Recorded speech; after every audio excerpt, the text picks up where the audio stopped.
Okay,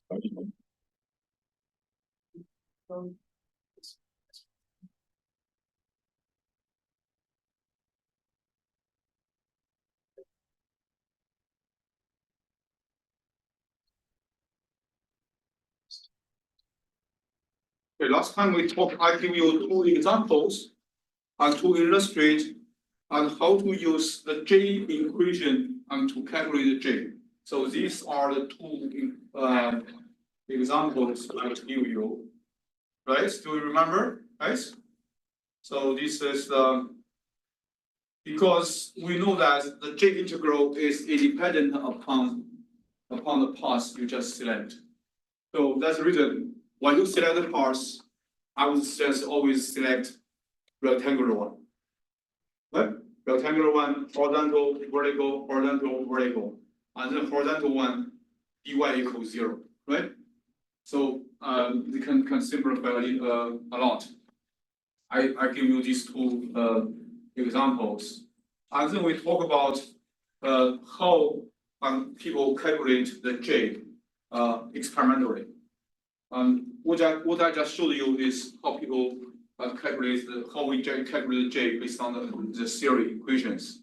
And here is the Landis and Bagley use the multiple specimens to determine J experimentally. So this is they are doing this experimentally. Okay. So here's the P here. You can see, and for different the crack lengths from A1 to the A4, and for the same delta one, you have the different the P here, different P here. For this line is the because the delta one is fixed. This line, this vertical line, along with this vertical line, and they are the displacement control. Did that make sense, guys? Displacement control is that I just increase the crack length, but the displacement does not change. Right? Displacement does not change. Displacement does not change, and then the reaction load will be changing. So for here, when we just from the P from if we just draw the figure of U versus A, and we have these two figures. So all these 1, 2, 3, 4, these 4 figures, and we have this is the same. This is delta 1 the same, delta 2, delta 3, delta 4, and they are displacement control.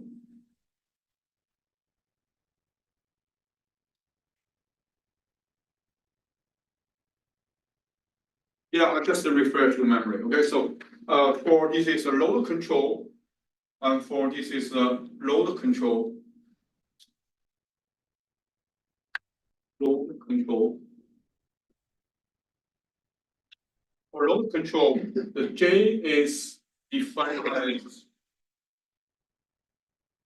from 0 to P. P is changing, and this is delta. Derivative of delta with respect to A. So this is P and dP. This is the load control. So D control, displacement control. So this is in the lecture 12. So J for this case, J equals negative from 0 to delta, and dP dA. So here is a subscript, means delta control. So this is delta d delta.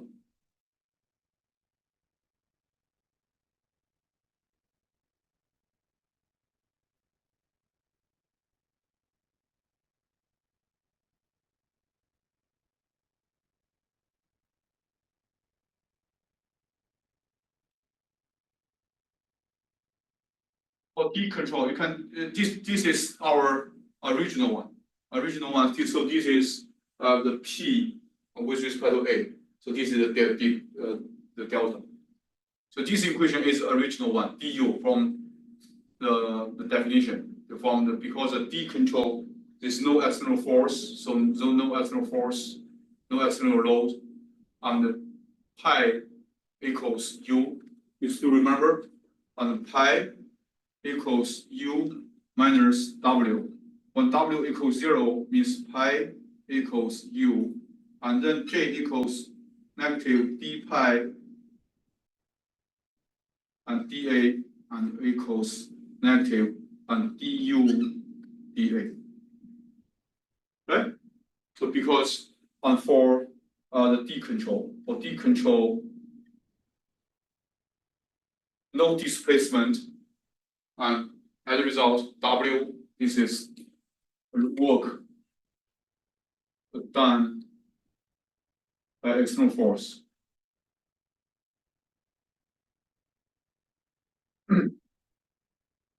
So this is our original the definition of this is J equals this. So here, based on this one, we can calculate the J for the different delta, and we can have different J. And then we talk about this one. We did not finish, but we just started talking. So this is a double edge notched specimen. We have a load. We have a load P here. So this is the load control. Okay, so this is load control. And we know that, okay, but here, load control and P delta A P dA, right? So we have, this is where we get this equation. So this is for one tape, and for two tape, and we know that, okay, or if we have two tapes, so the crack length dA equals, this is lowercase dA multiplied by 2. So this one, we assume the unit thickness. The thickness is unit. That means actually this equals 2 dA multiplied by thickness. But thickness B, we just treat it as one and unit value. Alright, that's the reason this area. So this capital A is a crack area. So this equals 2. Why we have 2? Because we have two cracks. Right, Alexis?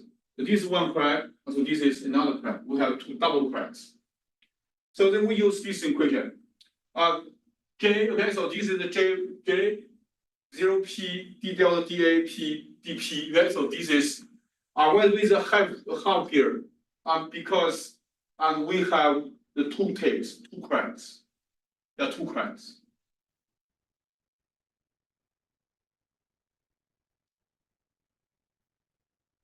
Okay, guys. We have two cracks, and for each crack, we will have a half. So this is a definition. 0P d delta dA and the P. Delta is alliance. Compliance, I'm sorry. So for that configuration, right? For that configuration, and we know that dA equals minus dB. Why? Because we know that 2A plus 2B equals the constant C. Right? It's a constant. Why is it constant? Because I know the width of this specimen is fixed. So I can just change a little bit. That means A plus B equals half of the constant 1, and I just assume this is constant 2. It doesn't matter.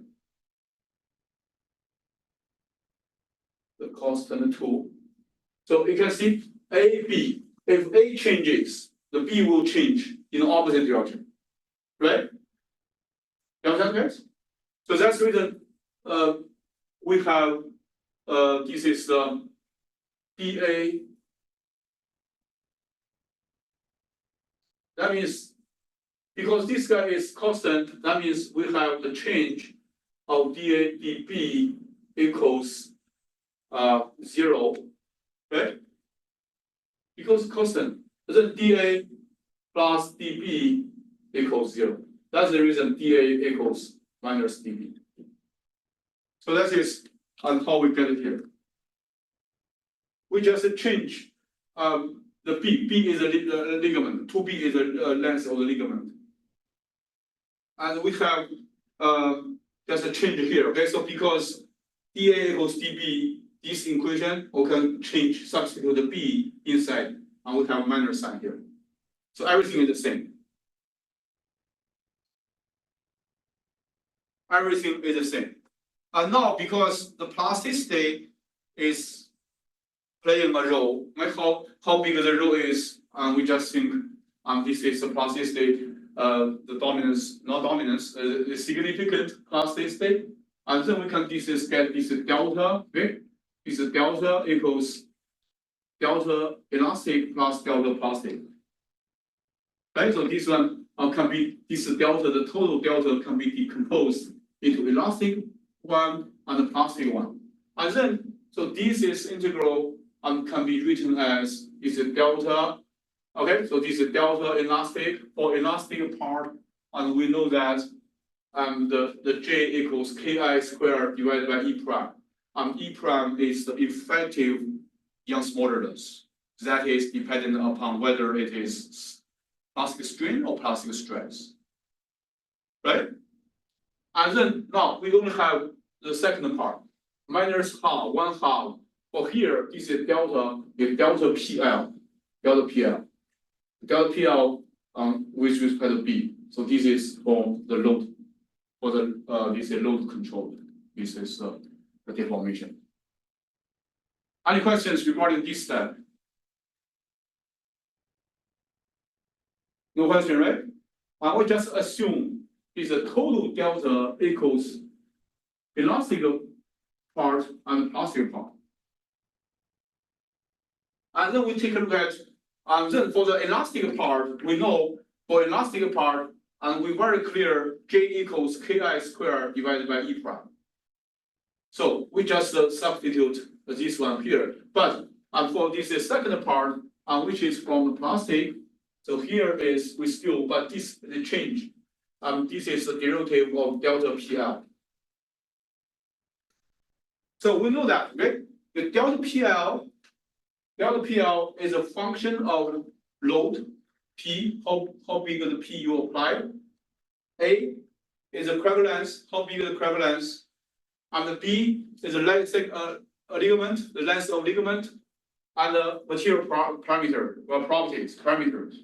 And material parameters includes Young's modulus, sigma 0 is a reference stress, alpha, material hardening exponent. I'm sorry, this alpha is a factor, N is a material hardening exponent, right? So this is material parameters. So these four can be used to accommodate all the material properties parameters. So this delta PL is a function of 1, 2, 3, and 4, 5, 6, 7. Totally 7 parameters. Now, we have learned the dimensional analysis. Now, based on this one, all variables we divide by B. Okay, all variables we divide by B. So this is delta PL divided by B. So then this guy becomes dimensionless, right? And then because I'm changing, so this is a function I just change without confusion to eliminate any confusion. So this H after you divide everything by B, definitely the format of this function and the format of this function is different. Do you guys agree? Because you are dividing every one by B value. B is positive. And then I use the capital H. So here, P divided by B, A divided by B, and B divided by B1. And all other, and this is the ratios of all these guys with respect to B, I just omitted. I just skip, I just ignore all of them.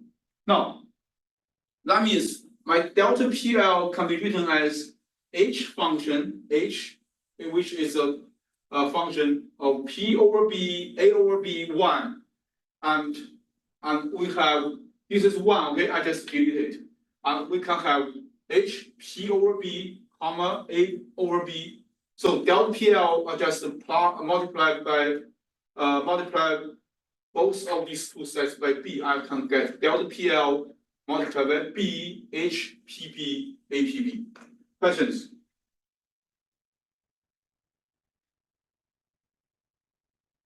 Questions, guys, for this step? Bobby? There's a ... which ones are omitted?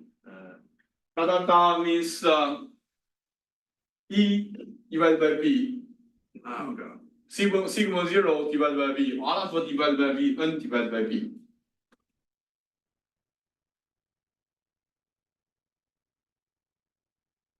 Okay, so usually, when we do the experiments, when people did the experiments, and the B is usually very, very huge, much bigger than the crater length.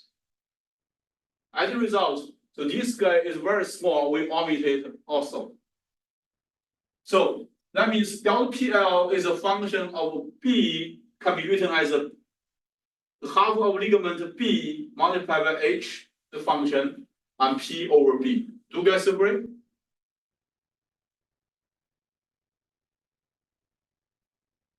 Michael, are you following me? Yeah. Okay. So you are okay with this step from here to here, right? Because the B is much bigger than A. So as a result, this one will be very, very small. I can just kick it out for my option, kick out for my function. So once we get here, okay, I take the derivative of delta PL with respect to B, and which equals, take the derivative, these are two guys. Take the derivative of this guy, which equals 1, and then copy this one. And that's the reason I have this first term, right?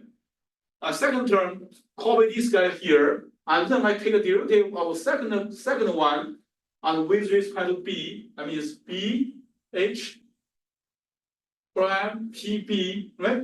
So based on chain rule, I'm taking the derivative of the whole guy with respect to B instead of this guy. So that means take a derivative P, this guy, take a derivative with respect to B, I have minus PB squared is a dot. So this can be written as H. So here, I just put this guy and this guy together, and this B cancels one B here, minus PB H prime.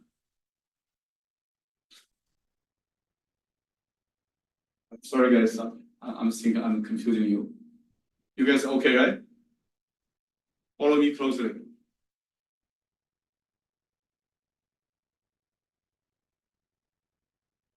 Are you guys okay with this derivation from here to here? Bobby? So HPB is a function of PB. It's not like H times P over B. Right? Yeah. This one is a function H. Okay. Written in terms of P over B. That's a good question, right? So here is a function H, which is written in terms of P over B.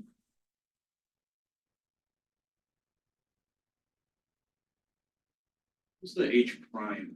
H prime is take the derivative of H with respect to B. Very good question.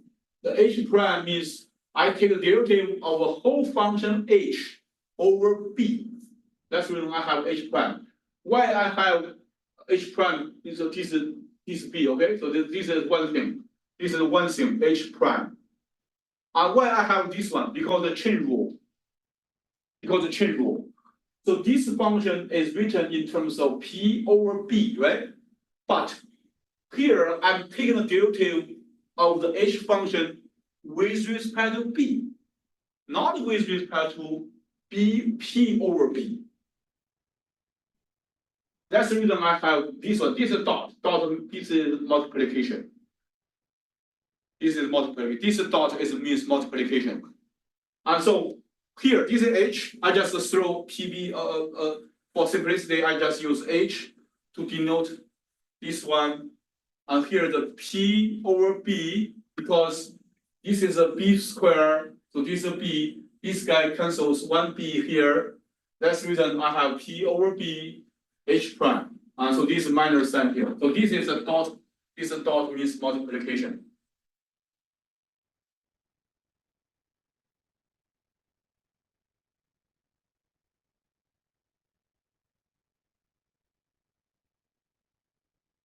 You understand? Huh? Maxim? Okay? Okay. You guys are much younger than me. I think you should be smarter than me. Because the young guys, the brains can run much faster than the older guys. Right? Do you agree, Bobby? You know more though. Yeah, I know more, but It's when trade-off. the trade-off, when you process something, when we process some information, your brain's supposedly be much faster than my brain. Yeah, definitely. I know more than you because I'm 30 years older than you. Questions so far? No question? Okay, so let's do another the derivation. Now, delta PL d delta PL over is a dp from here, okay? From here, delta PL. Now, this time I take the derivative of this guy with respect to p. Not this time, the p. So b is here, h. Yeah, this is function. H is a function of p over b, and then I will take the derivative. Okay, further using the chain rule, I have 1 over b because p over b. Take the derivative of p over b with respect to p equals 1 over b, right? So this guy, this b cancels this b, then I can only have this h prime. So based on this equation, and I know that h prime can be written as the derivative delta PL with respect to p, and then I can just plug in. So I just plug in delta PL dB equals h minus p over b dot h prime. H prime here is d delta PL over dp. That's how I get here.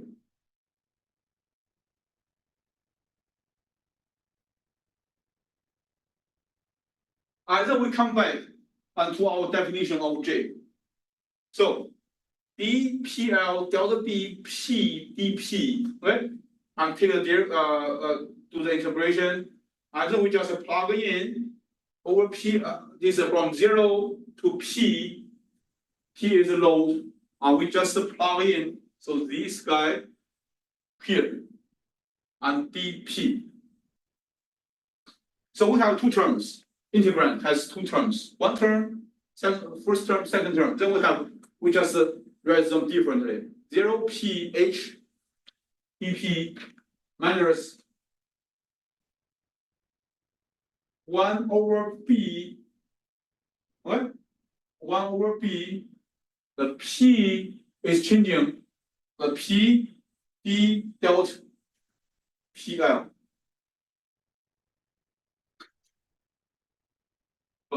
This dp and this dp they cancel.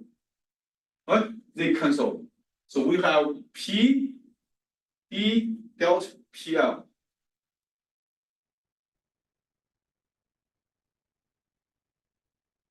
This is delta. Either this delta, I'm sorry, this d, okay? This is d or this is d. It means increment, right? It's increment. So sometimes you can they are interchangeable. That's the reason I have here take a derivative of this guy dp. I can have 1 over b. P is still the integrand, but this guy will cancel this, right? But this d partial differentiation sign, I change the common differentiation sign d here. So as I said, whenever you see this sign and this sign, they mean increment.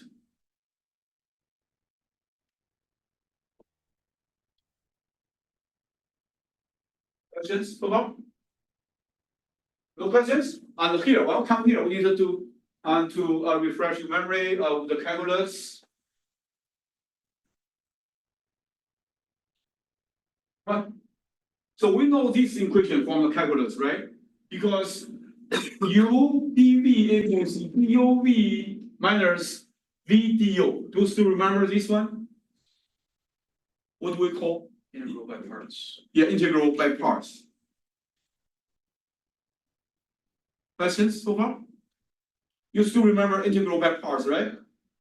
So integral by parts means that you p something, this is the first parameter, a second parameter, it equals, and you multiply by together, the minus, you just switch these two guys.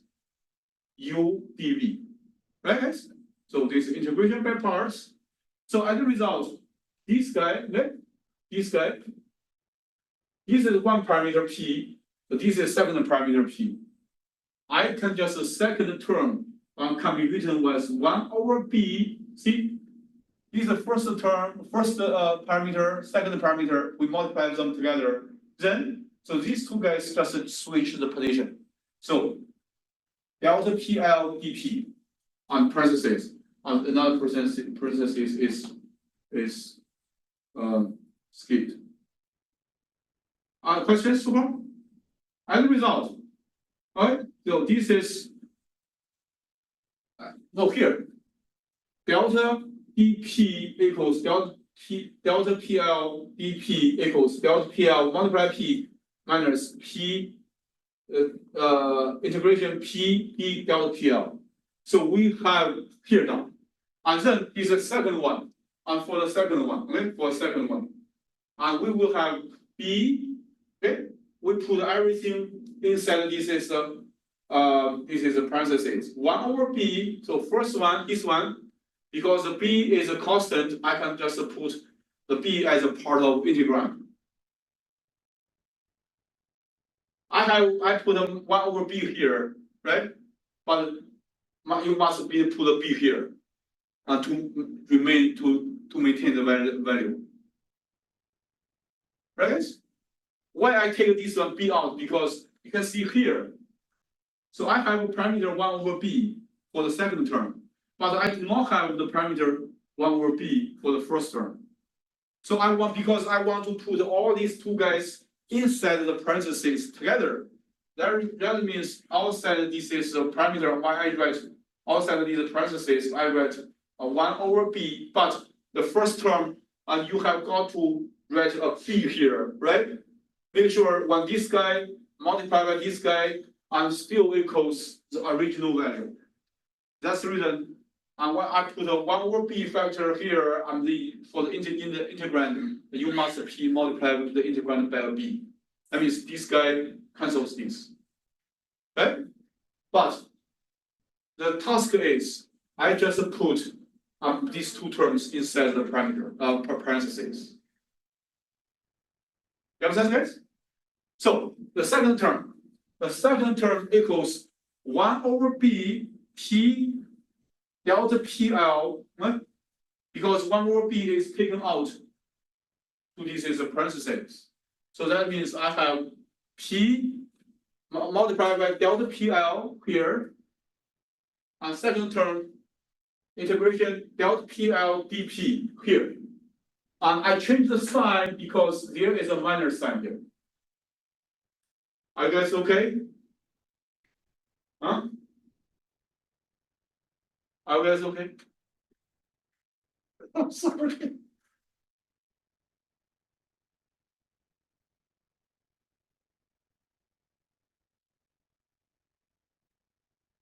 Okay, once we get here, because we already know is delta PL equals B multiplied by H. Delta PL equals B multiplied by H. And B multiplied by H, right?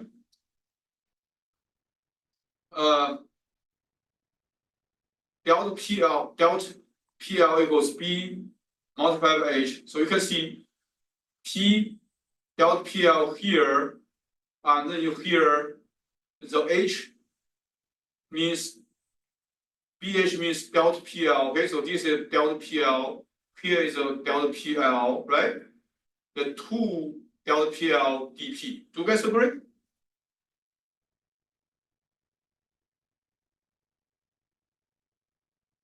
Do you guys agree? Yes. Okay. And then here. So once we get here, this is 2 here. And then we have delta, you can see delta PL dP equals delta PL P minus PD delta PL. And you have 2 here, and then you have 2 here and 2 here. And these 2 cancels one of this one. That result we have this. And then we have 2 P delta PL. And we get here.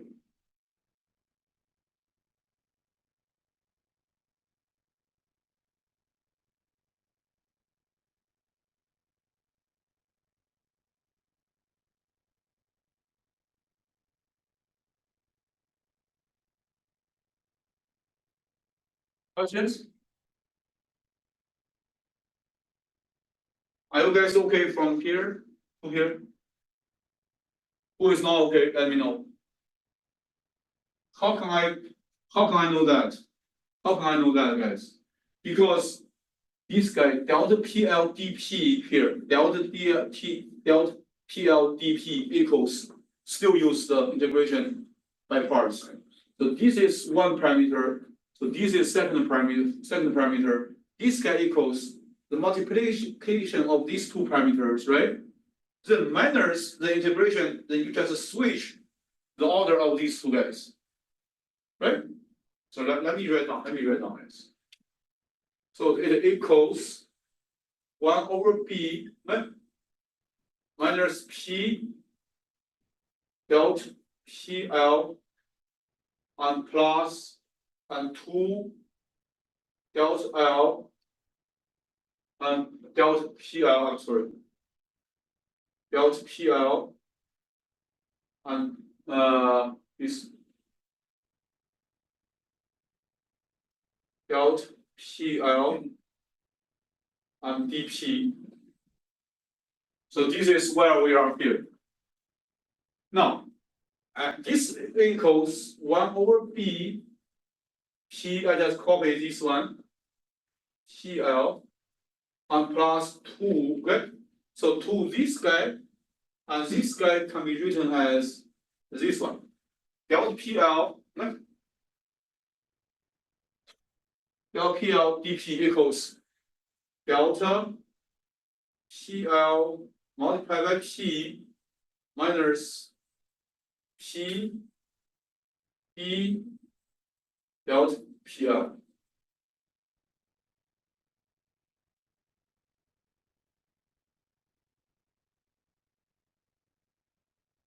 Yes? Are you guys okay? And then this is a P delta PL, this is a P, delta PL P, doesn't matter. So this is 2, this is 1, minus, I have 1 over P delta PL and minus 2 P D delta PL. That's the reason I have this equation.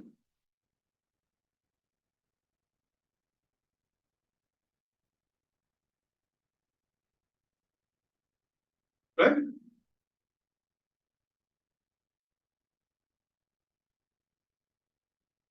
Right?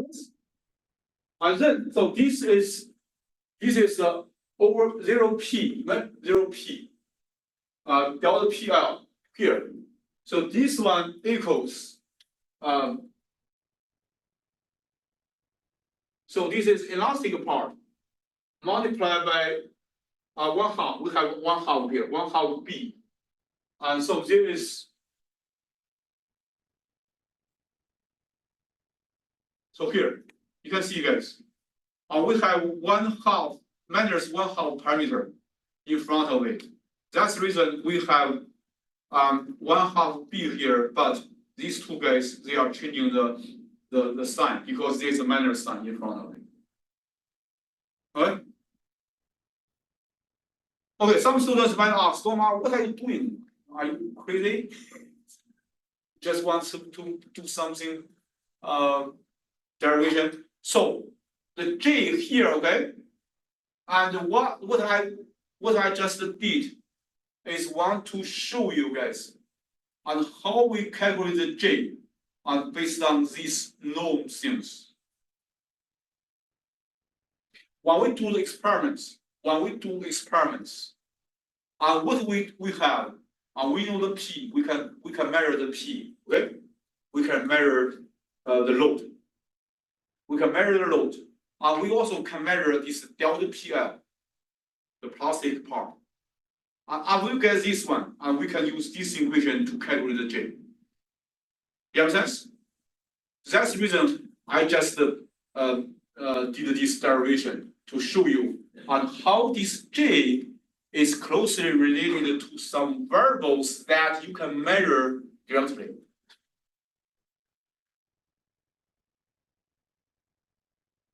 So suppose we do not use this one. Can we just use this one directly?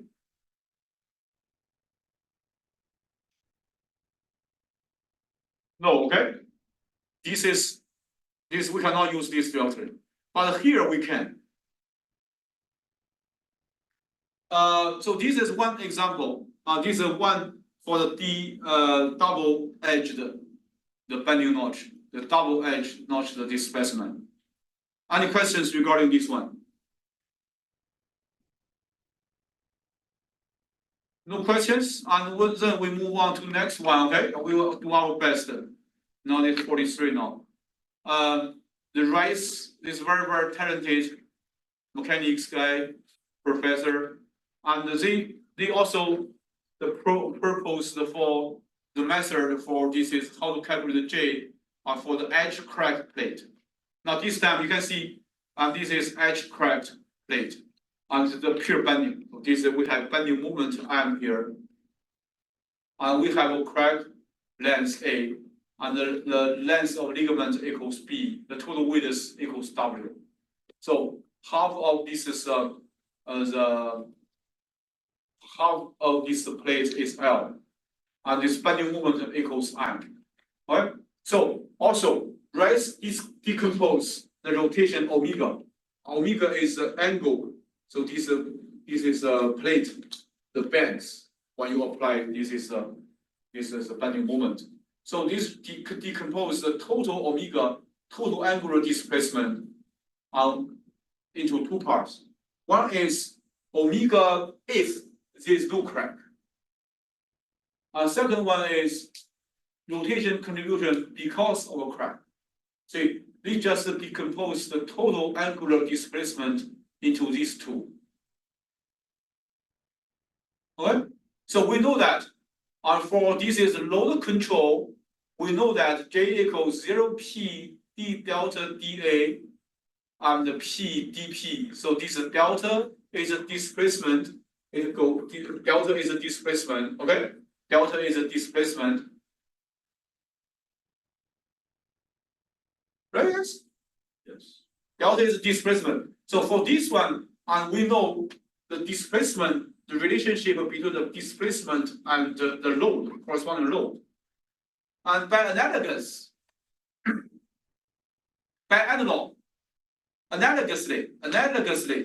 the relationship between the bending moment and this omega, okay?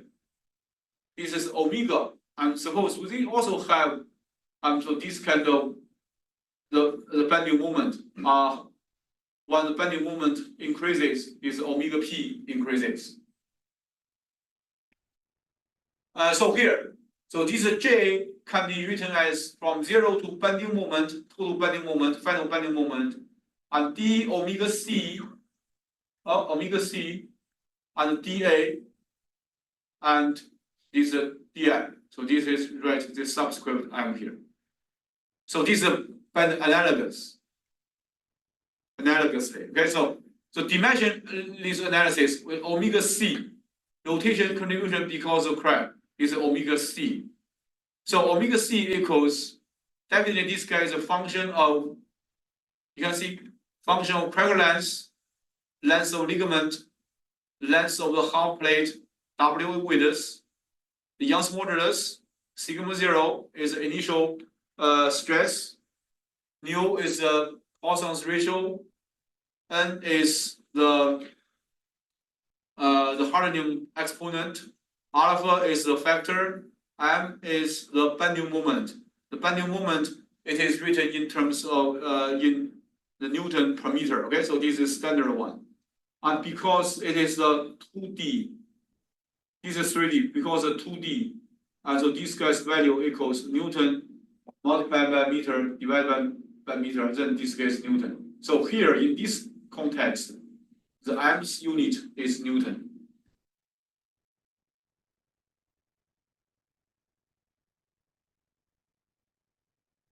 Okay. Now with the have assumption, suppose we assume so this one is deeply cracked. Is deeply cracked. And deeply cracked means that the crack length B is much larger than the B. Crack length A is much larger than the ligament B here. So if this is assumption B is not important, then as a result, omega C can be written as you divided by these things. A disappear because A is big, and B is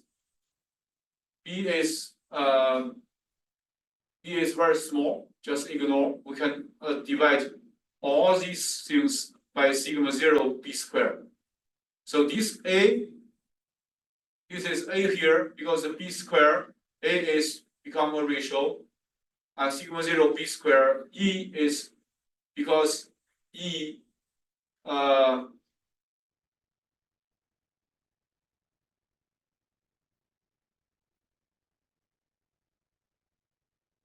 B is most important, okay? B is most important, and other factors we just